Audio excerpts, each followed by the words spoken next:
Welcome to Expedition Self on OMTimes Radio with lifelong learner, entrepreneur, and creator of the worlds of Expedition Self, Sam Parrotto. Sam shares 4 decades of studying, guiding, and teaching how to go inside so we can build an incredibly powerful, dynamic, and validating relationship with the self.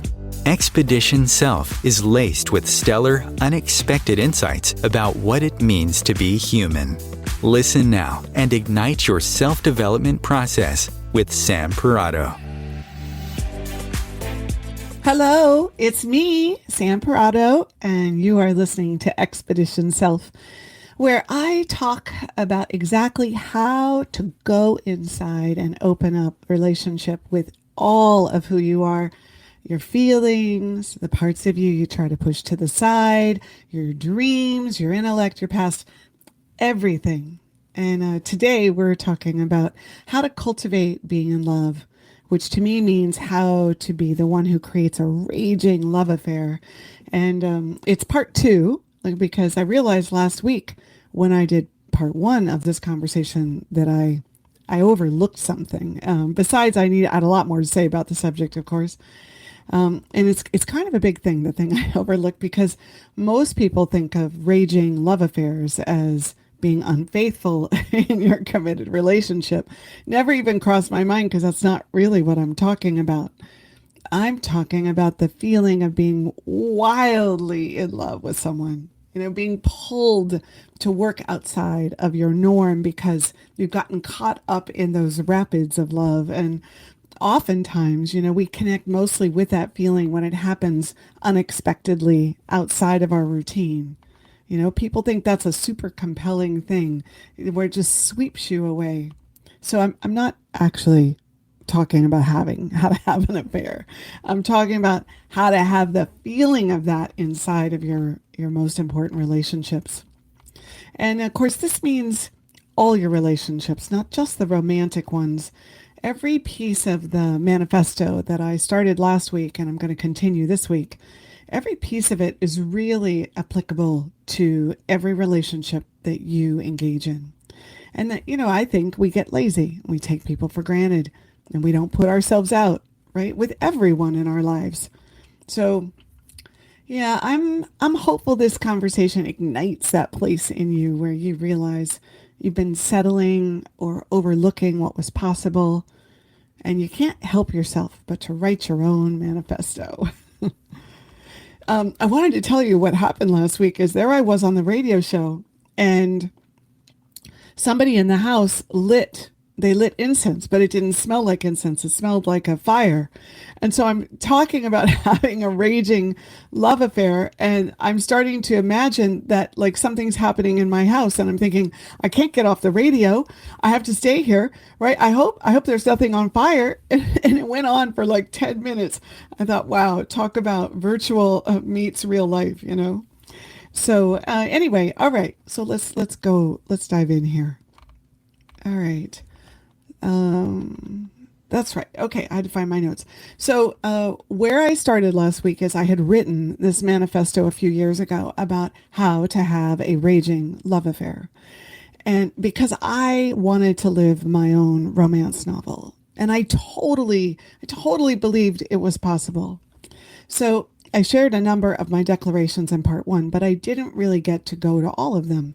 So I thought we'd come back, take the conversation a bit further. And of course, if you missed part 1, make sure you go back and listen to it too, so you get the whole picture. Okay, this is a call-in show. I may not get a lot of callers, but I want them. And this topic is a perfect one to call in for. So I want to hear it all, right? Perhaps you've made a list of what you want, or you have some experience in love that you want to share, or questions about, what I'm saying. Truly, I'd love to hear from you. So like about any of it. So here's the number: 202-570-7057. So, okay, big deep breath. So last week, the upshot of all of that was how important it is to be clear and bold about what you want. So I said, you have to get your head and heart around exactly what you want. So whether you're looking for a partner or, an existing in a committed relationship, you have to figure it out, explore it, experiment with it, and learn. If you don't get it into a clear picture with language that goes with it, you're never going to stand in it, speak on behalf of it, notice when it's missing, and show the other person how to show up, right? Because underneath it all, I think we're afraid to be bold, right? Lots of times we have to be angry or have a giant need to go for it and actually say what we really want. The unconscious self, is always sending out messages like, what will they think of me? Or I don't want to be rejected. Or, you're going to look crazy if you say that, right? So now I want to make a side note right here about why it's so important to go inside. Because if you don't go into your past and see when that fear of being rejected or your belief that your needs don't matter started, then the unconscious is going to constantly overrule your intention and your wants. I see this all the time in people's lives. I mean, just all the time. And it's really hard to say, no, listen, your unconscious is waiting for you to come explore it so that you can actually free it up and not have to battle those kinds of messages without even realizing you're battling them half the time. We worry about what others are going to think when really it's our life, right? It's our one lifetime we're living right now, and it's ours to live. So this getting clear and being bold in your willingness to describe what you want and learning how to speak about it in a way that really grows relationship. This is what it is all about. And it's not supposed to go smoothly, however you're supposed to say that. It's not supposed to be embraced like melted butter. I mean, how would you grow then? So there's this inner thing I want to highlight. And you probably won't like how it feels, right? Because what happens is we're going to run up against another's in resistance. And that doesn't feel good because it brings up all the past moments when you felt put down or judged or ridiculed or rejected, right? Like you were blocked in some way, thwarted. But the only way to move that stuff out of your way is to come up against it over and over. And when you're in relationship with someone, who better to practice with, right? So what I'm saying is that running into somebody else's resistance when we're trying to put a stake in the ground is a valuable growth experience for us. And it is the only way to really get good at coming up against it, allowing it to be what it is, and opening our heart right then. So, well, that's why I made the manifesto, because I had to find someone who was up for the practice so that when I get scared or I start to shrink away from what I want, or I get, I know it happens to me too, a little over the top, that they'd still be willing to talk through it with me. You see, we can't get free of these ideas, these pieces of self-tethering, unless we actually practice outside of our heads in the world that is, the practical, tangible world with someone else. So you do have to go inside and really connect the dots of experience, right? What actually happened to you in life, what you lived through, to the feelings, right? And then connect that to what you did with it in your head, like what you made it mean, but really it only moves when you stop thinking about it and you bring it into relationship.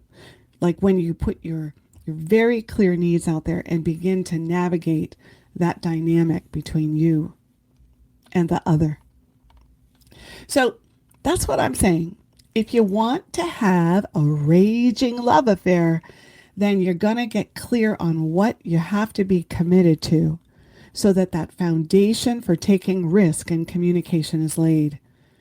And so that the desire to explore and learn about the self is part of the agreement of how you're going to relate. Okay, we're talking about forming agreements. We're talking about utilizing that agreement to take more and more risk, to actually open up more possibility for who you are and how you bring that into the world. So your significant relationship needs, like, how do I say this? The relationship you're in, it needs your risk taking because it's what brings excitement and spontaneity and the unpredictable. And if the mind isn't dealing with those things, it gets repetitive and rigid, habitual, and bored even, right? So you want something to be that vital and alive, then you have to bring it into the present and you have to bring it into the conversation and create the dialogue and be willing to course adjust in the middle of conversations. I know this is super, super scary for people. So what I'm talking about is, I'm just going to give you a moment right now. I want you to think about a piece of cardboard and think about how that cardboard started out as a living tree. And that living tree, it took sunshine in, and it dealt with all the weather and the nor'easters and the wind, and it dealt with all of the predators that try to invade it and take its health away. And so when that tree was alive, that's what you're actually trying to create in your relationship. What you don't want is your relationship to become cardboard. No moisture, packed down, hard, rigid, right? Boxy, right? That's what we're talking about, right? So we're talking about how this is scary for people. So I wanted to share this with you. A few years ago, I was working with a young woman who was getting married, and they bought a house together, and we were talking about how she would get space for herself, right? A place that was just hers to hang out and be able to have some privacy and read or do the things that she wanted to do. And she was like, "Oh, I don't know about that. I don't think he'd go for that." And so actually she didn't ask. And so she really didn't get that space at the time. But over the last years, I've watched her actually ask for that space and respect and attention and sensitivity.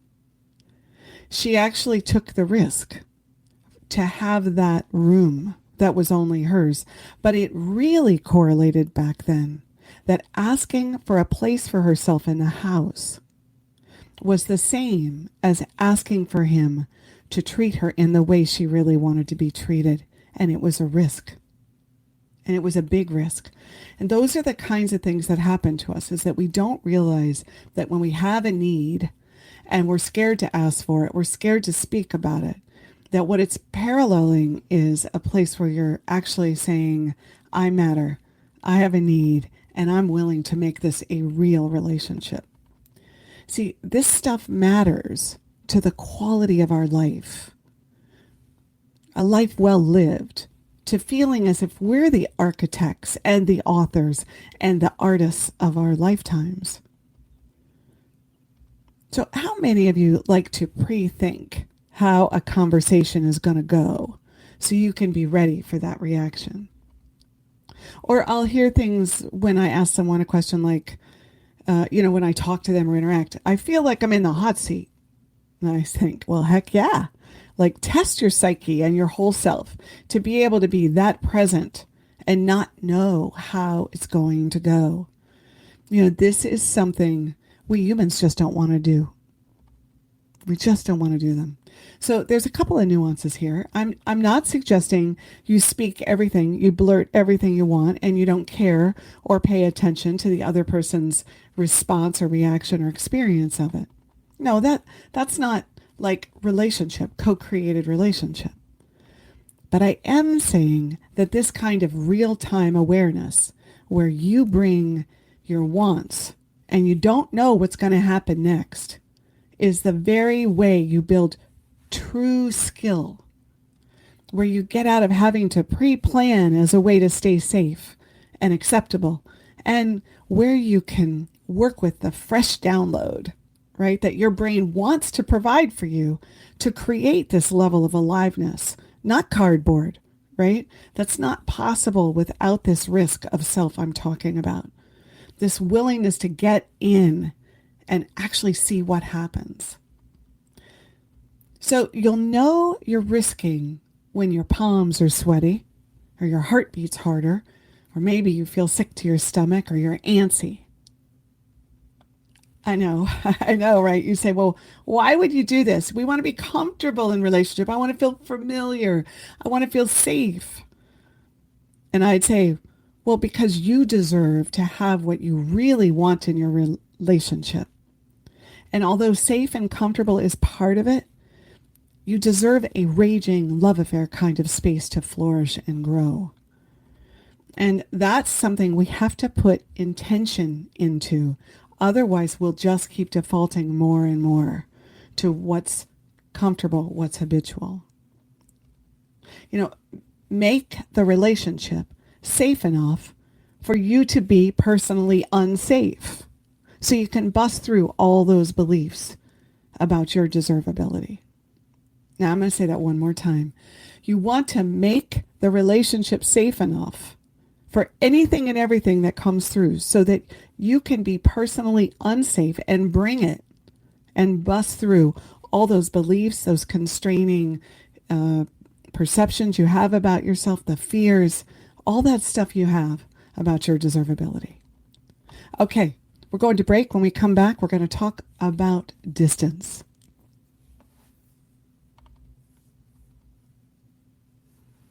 That's right. When we come back. Style for a mindful life. OMTimes Radio. IOM-FM. OMTimes magazine is one of the leading online content providers of positivity, wellness, and personal empowerment.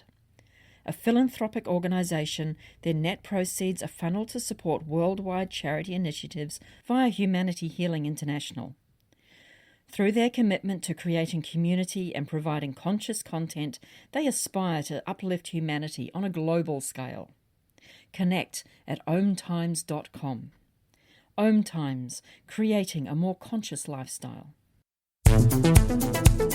My name is Victor Furman. Some call me The Voice.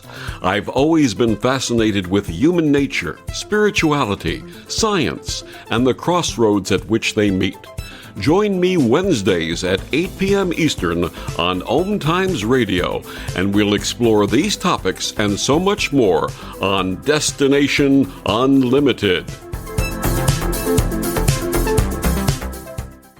COVID-19, brought to you by CDC and the Ad Council. If you're feeling increasingly lonely right now, you're not alone. It's totally normal. Even though we may not be able to get together in person, connecting virtually with friends and family still gives you a chance to interact with people and may help raise your spirits. Join a virtual book club, set up group text chats, or online video coffee breaks with coworkers. Find more self-care and coping tips at coping-19.org.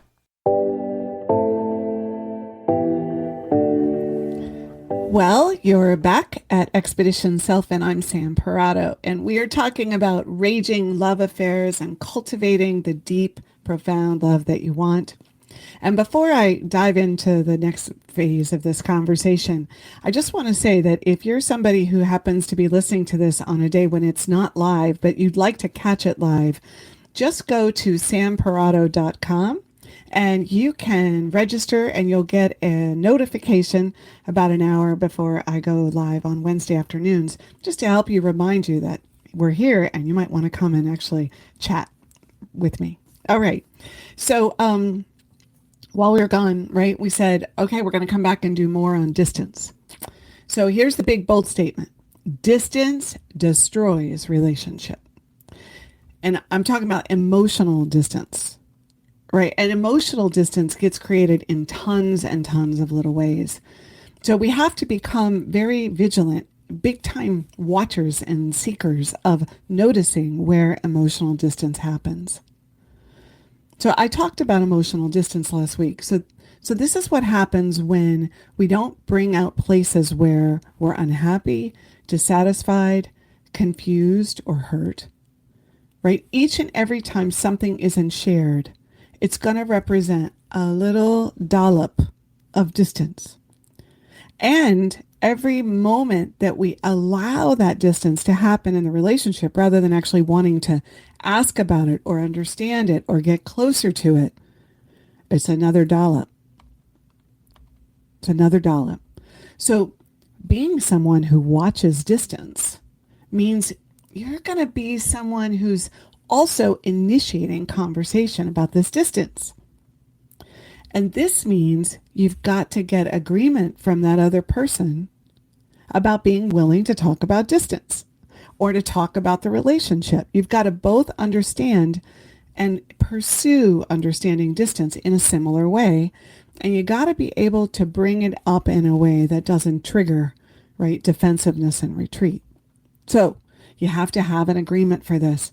And that's the thing about raging love affairs, is that they're based on one agreement being created after another, and then that being the basis for how you interrelate and how you grow together. So I thought about this a lot, like, how do I describe this feeling of distance in relationship, right? Because it has this quality of not connecting emotionally. Sometimes it means like fewer words get exchanged to describe things, or the vulnerability is missing, or attention isn't really given fully. So distance looks like two people who stay in their own lane, who don't really get in each other's worlds, who stay away from certain conversations or topics, maybe who find ways to parallel play rather than really collaborate, get into each other's heads and hearts. Doing gets more and more important, and being is filled, right, with the same kind of safe type of dialogue. I think where you notice distance is when you've been in a relationship for a while and you start to watch how does it evolve. Very easy, just by function of time, for distance to start to grow, right? So to get in touch with distance, I thought we'd go just do a little exercise here. So take a deep breath. Okay, here we are. We're going to get in touch with distance. So allow your gaze to drift from where you are sitting, where you're looking at your feet right now, and slowly, as you take a breath along the floor, slowly move across the floor with your gaze, stopping about every 2 feet. And then move 2 more feet. And see if you can get in touch with that sensory feeling of how the distance starts to register in your body, until your gaze is all the way on the other side of the room. And then compare what you feel like with your gaze so far away to when you were in your body listening and your gaze was at your feet. So think of any relationship and ponder how close you feel to them. How easy is it to share what you want? How engaged do they feel when you talk to them? What was it like in the moments when you didn't speak about what wasn't working? Did they notice? How do you bring your needs? And are they all of your needs? And what kind of defensiveness do you run into? And then what do you actually project? Right? These are all places where you can identify distance. So here's the thing. I don't know whether you think about relationships in terms of distance, but it's a really important qualitative element to being able to say, how are we doing? Where are we at? What's going on with me? What's going on with you? But the underpinnings of this are you have to care. There's a gob of intention that goes to creating this raging love affair. It's work. It's good work, right? It's enriching work. It's got big time reward work, but it's still work. So another big contributor to distance is secrets, keeping secrets. So some secrets are kept because we feel like if we share it, it's going to somehow disrupt the harmony between you and that other person. And some secrets are kept because we know that the other person won't be okay with it. And it falls outside of our agreed upon like behaviors, right? And of course, then there's some secrets aren't even recognized as secrets. They're seen as just, I'm quoting here, information that you decided wasn't important or you didn't want to share it. Took too much time, right? I remember a few years ago when being transparent became the rage, right? So when I talk to people, most don't really understand that transparency means no secrets. So if you want to stay close with someone, if you want these big rewards of the kind of relationship that I'm talking about, then you're going to look closely at secrets. And just as a practical suggestion, you could take 3 months and say, what we're going to focus on is secrets. Sharing them, what they are, where they happened in our life, what they were like when we were young, because let's face it, when we're young, secrets take on a whole persona for themselves. But you can actually focus and learn together about these things, and it brings you closer in a relationship. And these secrets, remember, they can be as minor as not telling your spouse some detail about what you were doing while you were out. But what we know is that the need to keep secrets, it's a huge, huge, huge neon sign. Bling, bling, flash, flash. That there's stuff you can talk about and open up. And more trust is possible here, right? For sure.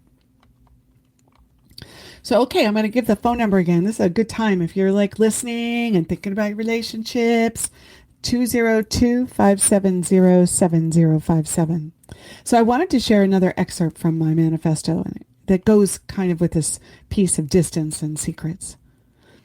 So this is what it says. You want to work through moments when your heart closes up because you can't stand the idea of being emotionally disconnected and distanced from them. So in this, I'm saying your heart, when you're not happy, has to be so connected to your conscious mind that you know when it's closed. And it's noticeable in the feel of the relationship, right? That it matters to you. Now, I got to say, keeping our hearts closed is kind of normal. I mean, the world's hard on us. We go out and it's very easy to like lose track of, is my heart open or is it closed? And keeping the secret that your heart is closed, it does nothing for you. It can't move. You can't open up to like this feeling, that we really want. But being able to let someone know that your heart is closed and then being able to really want to know why, it is the basis for all that intimacy and that those rapids, level 2, level 3, level 4 rapids, because it's like you get so responsible for the actions of your heart. We talk a lot about heart, right? And like, just open your heart. It's all so loving and we're just going to care about each other. But actually, the heart closes, right? It closes and the mind gets behind that. And the unconscious self is like, unsafe, get out of here, right? So what we're talking about with this piece of my manifesto is that you want to work through moments when your heart closes up because you get so clear over time, right? With what does that feel like? So the antidote to distance and closed hearts is availability, intention, interest, risk, and self-reflection. And when you're willing to look for these, to work on these, to invest yourself, like to really give of yourself, then you're going to enjoy an incredible surge of newness and freshness and aliveness, like spring fever and discovery, right? About both them and of you. So I want to repeat these words from last week. If you want a raging love affair, you'll start to maintain a vigilance for becoming self-aware of what it feels like for your heart to close. The signs: you get rigid, you get judgy, You don't want to engage about it. You find other things to do rather than deal with it. You lose energy. You get snarky. You feel like disengaged. You might even feel depressed. It's a big deal. The better you get at tending to your open and closed heart, to acknowledging that it closes, to noticing what's happening with it, the better you'll get about talking about it. So the words, they sound like this. I noticed my heart closed when we were talking about X. And I think it closed for this reason, but I'm not sure. So this brings us to a next kind of big challenging thing. And it showed up last week, but I want to talk about it again, which is what happens when you start to talk about things like what you want, your closed heart, or distance, right? Like what actually happens? What do you envision? Well, the most important thing is that when you talk about it, you have to be ready for the other person to have a reaction. And you have to want to care for that reaction, no matter what it is or what it triggers in you or what it activates or even how snarky it is, right? You can't get scared or hurt and shut down. I mean, you're going to feel potentially scared and hurt, but you can't shut down when you're actually the one trying to create this new basis for this wild love affair. So it's dicey and it's tricky. So I wanted to just talk about how you do a little bit of this. It's hard to do on a radio show, but I figure I'll give you some things to think about. So you want to create an agreement to talk about these things before you actually talk about them if you can. You don't just plunge into the middle and say, here I am, and expect that that person's going to go, ooh, what are we doing? Because we actually have a habit about how we relate with people. We get into these routines, right? These expectations get established, right? But if you do it beforehand, it helps because then the other person can think about what it actually means to them, where they have a thing about it, how it plays in their life, whether they agree with it. They can have a resistance to it and put words on it. And maybe even the next time when you actually do try to bring something, they'll have something to bring to the table as well. And you may have to talk through how to do that. You see, I think what happens is we have this kind of live and let live thing that goes on in relationship. But what it does is it makes it so, austere and clinical because we forget that, no, we're supposed to be learning from each other. We're supposed to be promoting this movement inside of how we are with somebody else and they are with us. Because if you've done no work on how to share truth in a way that uses I statements and feelings, then you've even got to start talking about how to do that too. So whatever you run into, that's what you talk about. You just keep dropping in. You don't attach yourself to one topic, something you prepared yourself to say. No, you keep going with what's the next thing that we have to work with? What's the next thing? So it might sound like this. Look, George, I just made that up just so you know. I want a bigger, wider, richer relationship with you. And I so want us to start talking about things in a different way. And I care a ton about where we are, right? And what it means is I'm going to say things about us, right? And what we do together. And I'm going to do it different than we've done it before. And I want you to share what you think too. Now, you have to put it in your version of the way you talk. But basically what you're saying is, hey, I'm totally committed here. This is kind of what it looks like to me. This is what's going to be different, right? This is one of the things I've noticed is going to feel different. And I really care about how you feel about it. So I might go on. I might say, we're going to do it by just talking about ourselves, not the other person, right? And starting our sentences with the word I and putting feelings in there so we can understand, what's going on beneath the surface better. Honestly, you can't create a raging love affair if you don't talk about feelings. You just can't, because you're cutting off a whole aspect of being a whole person. And really, that's the idea, is the more of you can bring, the more of them they bring, the more you bring, the more you share, the deeper the connection. So here are a couple of typical responses that I've heard in my life. I don't want anything bigger. I'm just fine the way we are. I think we're doing good. I don't think we have any problems. Or, I already share everything I want to share. Did you pick this idea up out of a book? Or, got a couple of others. This feels like it's contrived. I don't want to like have to think about that kind of stuff. You know, you're going to deal with resistance and confusion and someone's no, unless somebody's, already interested in getting deeper and underneath things. You're going to be in a conversation about why going deeper means something. And you can't get frustrated and annoyed and resistant yourself and impatient because look, you've been relating however you've been relating up to this point. Now you're trying to create something, right? It was your idea, potentially not theirs. I'm hoping this is making sense. When someone resists engaging in this raging love affair way, then it means you have to zero in on what you'd have to agree about so that the conversation that would arise would come through. If someone says, I don't want to work that hard, well, then you're going to talk about what hard work would get you and what the reward would be and why you think working hard makes sense. If someone says, it's not the way I am, then it means you'd have to start talking about why we are the way we are and how it doesn't have to be locked in stone and that we're a product of our life experiences. So you might even start talking more about life experiences and then prompt some questions in that.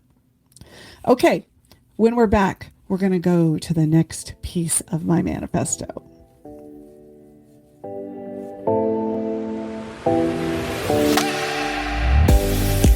The best of holistic, spiritual, and conscious world.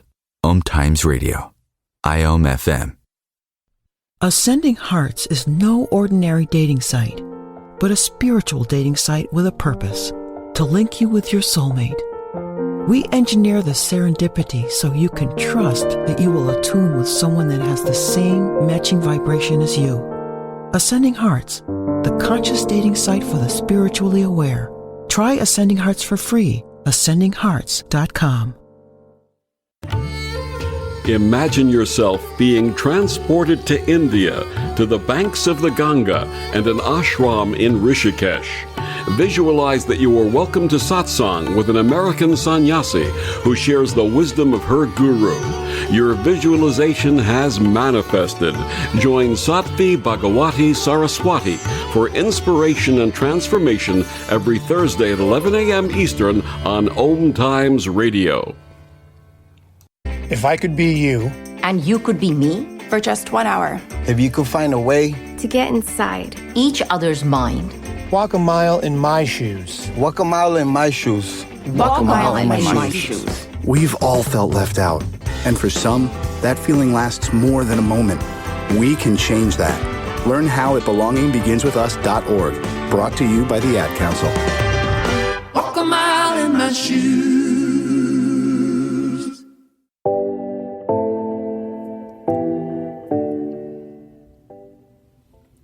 I'm Sam Parrotto. You're listening to Expedition Self, and we're talking about how to create a raging love affair, part 2. All right. So just so you know, if you're joining us right now, part 1 is on another recording. So just before we went to break, I was talking about how you create, right, these openings with somebody so that they want to work with you. And the one last thing I wanted to say about that is that whatever someone says or puts in words as a way of saying no thank you, then that's, you've got to go to work and lay groundwork, lay the foundation, right, for that conversation that deals with what they said no thank you about. Okay, so all right, so this next piece of my manifesto, you are always looking for ways to remind that person that they matter more than anything. Life circumstances are not used as an excuse for disconnecting or hiding out. People don't open to new ways of thinking or trying on new ways of being if they don't feel like they really matter to you. Would you do it? Would you open?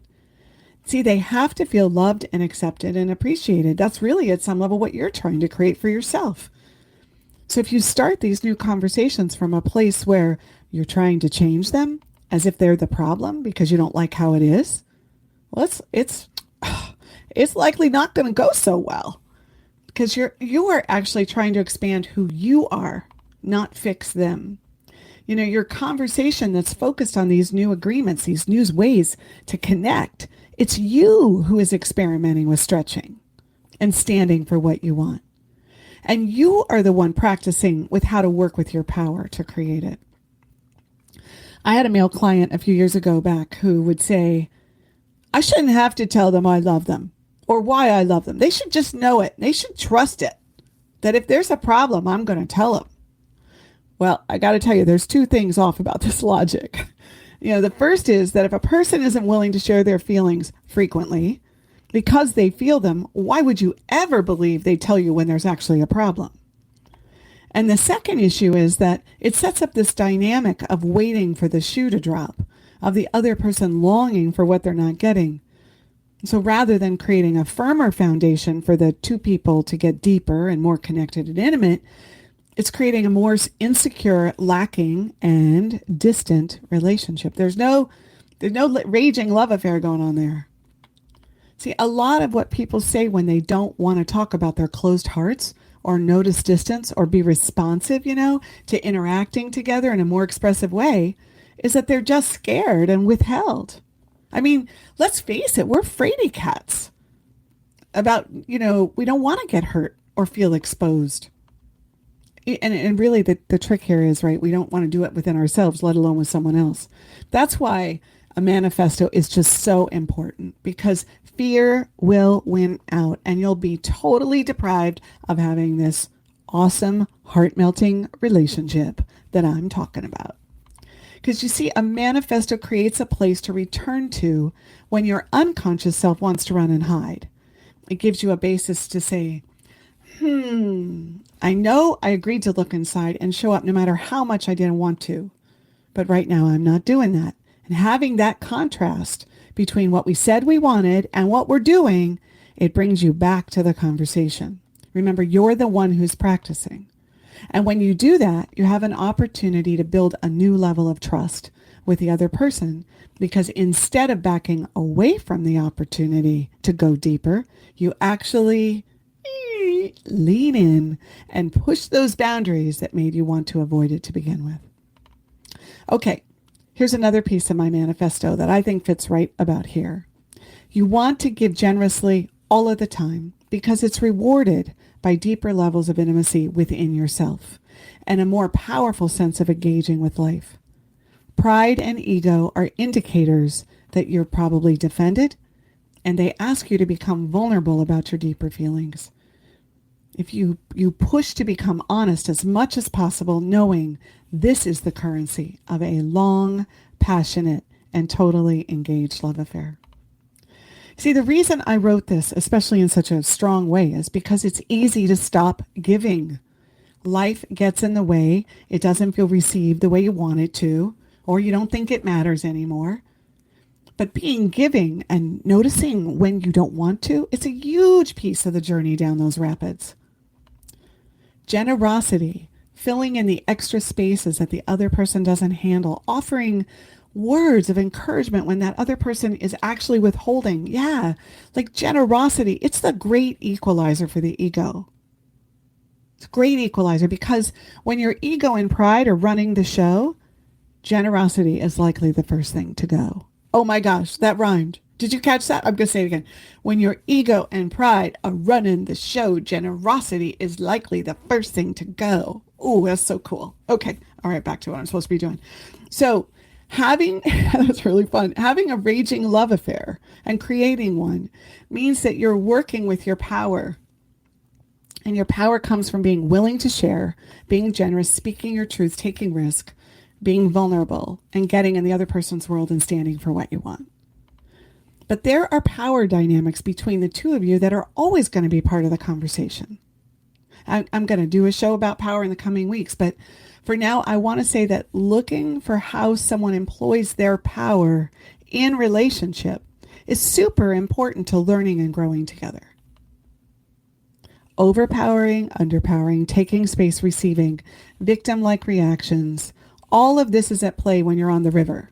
And if you don't look for what it's all about, or try to understand it better, then those rapids are going to go like class 5, and you're going to have a tough time staying in the boat. Because power dynamics are probably at the root, right, of most people ultimately breaking up. Unworked power dynamics. But that said, all these pieces of the manifesto make it possible to work with these power dynamics in a more constructive way. You can think of it as like having the scaffolding or the foundation in place when you can live out of these elements that I'm describing. So when the power stuff gets into full swing, when the ego and pride start playing out, because they inevitably will for me and for them, right? For you and the other person, and the distance gets wider and the heart closes up a bit and we become less generous. You're going to need that scaffolding to find your way back to the center, to the heart, to the place where love can be wild and open and uninhibited. All right. So the last entry of my manifesto that I want to share with you is this. You recognize that they don't have to love you or be in your life. Gratitude for them is openly shared and expressed. And when gratitude is missing, there's something to talk about. So this clearly goes hand in hand with being generous. And I want to really drive the point home. No person has to be in our life. No person has to be in our life. They have a choice all of the time to say, no, thank you. I'd like to be with someone else. This idea that we're entitled to their intention, it can cause us to take them for granted, to not put the effort in to really care about them. And sometimes it even makes us be a little superior, right? Which is tied to those power dynamics I just talked about. The idea that one person needs the other person more, or that one feels luckier than another. This is something that can be transformed by realizing and walking in the idea that the other person doesn't have to be in your life. And you don't have to be in theirs. That kind of nothing space, that ground zero that we start with, it really allows us to stand in choice. Right? And there's a lot of power in choice. This gratitude for that choice is what can keep your energy flowing towards the relationship, wanting to create this extraordinary feeling for both of you, even when you might typically back away, right? Because again, we're always going to back away. Like this is the reality as a relationship we move towards and after. Remember that book, The Dance of Intimacy? It's really very human to do it. So the manifesto and thinking about these things from a different vantage point helps you to work your way through that. I bet you notice how easy it is to just back away and let things sit, be complacent, rationalize how it is what it is. He must be busy. She's probably just not in the mood, right? Not really engaged because it's too much work.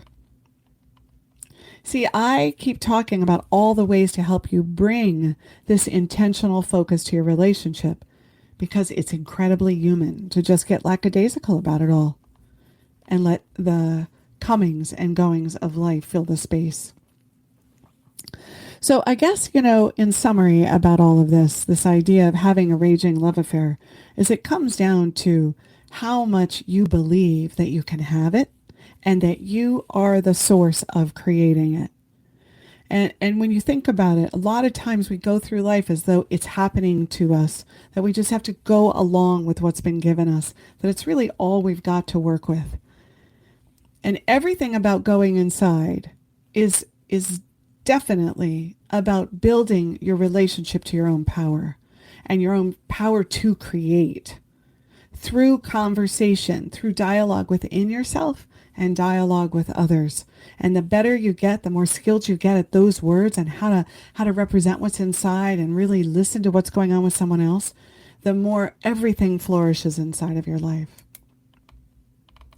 So I want to say thank you for listening to my 2-part series on creating a raging love affair. Last week, I didn't leave enough time for the poem. So this week, I've probably left too much time, but I'm going to go with it.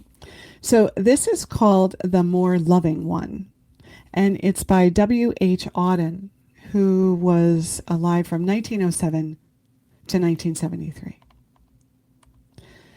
Looking up at the stars, I know quite well that for all they care, I can go to hell. But on earth indifference is the least we have to dread from man or beast. How should we like it were stars to burn with a passion for us we could not return? If equal affection cannot be, let the more loving one be me. Admire as I think I am of stars that do not give a damn. I cannot, now I see them, say I missed one terribly all day. Were all stars to disappear or die, were all stars to disappear or die, I should learn to look at an empty sky and feel its total dark sublime, though this might take me a little time. You know, I don't know if you've ever sat down and read a poem and then felt inspired to go write your own. But I think that that's really what I'm trying to say about the manifesto, is sit down, put that pencil or pen in your hand, and start listing all the things that you want to feel, all the ways that you want to relate, all the ways that you want to cause connection with another human being, and put it on paper. Don't filter. Don't hesitate. Don't say, oh no, this is too much. Like, give yourself the freedom to just completely go wild, to completely express every little thing that's there. And it doesn't matter what you do with it. It doesn't matter how many words it has. It's that you took the time to say, I want to have a raging, wild relationship, a wild affair with life. You see, that's the real piece here. This is about how we show up, right? This is about how we engage. This is about how we cause the world to reflect more back to us that lifts us up and makes life better. So thank you so much for participating in our listening process here and the show. You know, I started in February. I have another minute or two. I'm just going to say this. And it's been such a huge growth experience for me. And to get to actually talk about raging love affairs is like such a cool thing to get to share with the world. So if you want to connect with me and be notified when we're going to be on the show, it's samparrotto.com. And I would love to have you be part of our crew. All right. Have a great day.